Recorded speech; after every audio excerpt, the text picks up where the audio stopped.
திரு C.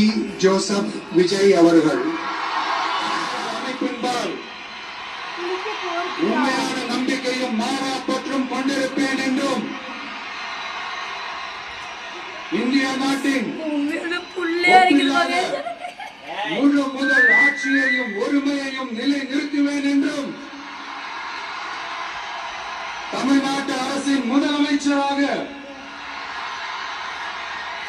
உண்மையாகவும் உளச்சான்றின்படியும் என் கடமைகளை நிறைவேற்றுவேன் என்றும் அரசியல் அமைப்பிற்கும் சட்டத்திற்கும் இணங்க அச்சமும் ஒருதலை சார்பும் இன்றி விருப்பு வெறுப்பை விலக்கி பலதரப்பட்ட மக்கள் அனைவருக்கும் நேர்மையானதை செய்வேன் என்றும் ஆண்டவன் மீது ஆணையிட்டு உறுதிமொழிகிறேன். தமிழ்நாட்டு அரசின் முதலமைச்சர் என்ற முறையில்